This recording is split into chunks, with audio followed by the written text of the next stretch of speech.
I'm going to take a video right now of me making a 9x9 Sudoku puzzle. Now, when we copied this, I couldn't help but notice some of the cells. I didn't want to use a lot of ink, so I did it pretty lightly, but now I'm wishing I would have done it in a darker gray. But there are actually, in a 9x9, not only are there 9 rows and 9 columns, we do want to remember there are actually 9 different cells. And in each of these cells, we're going to use all the digits 1 through 9. And since this is a word Sudoku, I'm going to actually be using one letter to represent each letter. And I found a 9-letter word, pod racing, which those of you that know I'm really into Star Wars, pod racing is this stuff. These are the pods, and we know that Anakin was racing Sebulba. There's Sebulba. And so these are what I'm representing, this pod racing. Okay, so I know how I'm going to substitute. Remember, you have a couple options. One, I can create a master, placing 1 through 9 in each row, each column, and each cell. That is quite challenging. I have done it once in my life, and that's enough for me. So another resource that you can use is you can go to Sudoku online, and I'm going to take this puzzle, and where I see ones, I'm going to place a P. Where I see a number 2, I'm going to place an O, etc. And I'm going to look for all the number 1s, and I'm going to write them in as a P.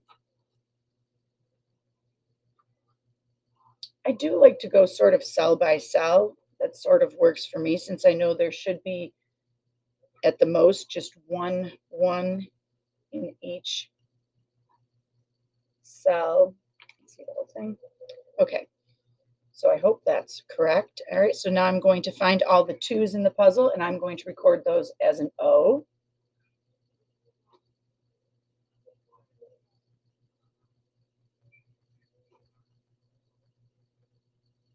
Hopefully I don't make an error in front of you, but we will see. Okay, now I'm going to find all the 3s and replace it with a D.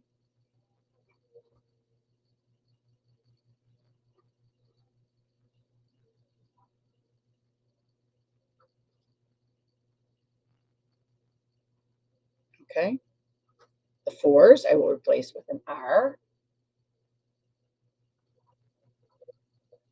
Okay.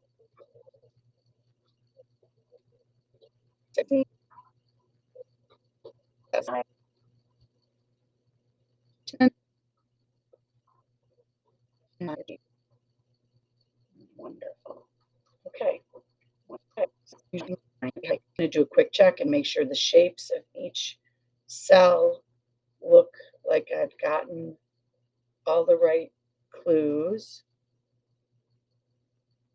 Now I'm actually going to, okay, so I'm going to switch colors so that I can have a clear view of this. All right, so I like to find rows and cells that have a lot already filled in. So I have a lot that just, oh, this is just 3 cells. So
So now you want to check each row, each column, and each cell. P-O-D-R-A-C-I-N-G.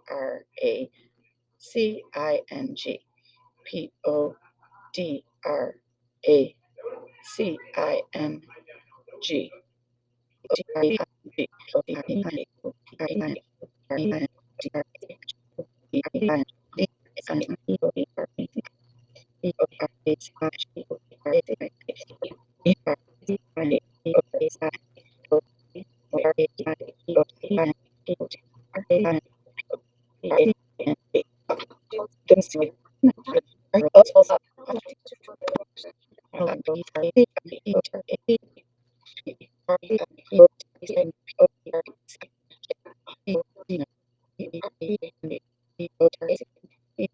R-A-C-I-N-G.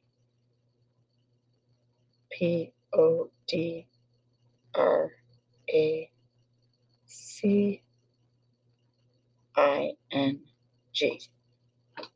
Now I've checked it. So now that is my solution. This is my answer key. Now I just need to make up a puzzle and give it to a friend to check. So there will be some extra tiles around the room, some grids like this set up. So I'm just going to copy this. I am going to darken the cells because I think it's a great way to see things in an organized fashion. And I'm going to give this to a friend. So now I make my puzzle and I'll give it to a friend to check. So remember, you want to be writing down the actual puzzle, not the grid. In this case, my puzzle was in blue. My answers that I filled out myself were in red. So I'm going to make sure I only copy the blue. Handwriting is important. I suggest using all capital letters. It will also look a lot nicer if your letters do not touch the edges of the grid around them. It's easier on the eye that way.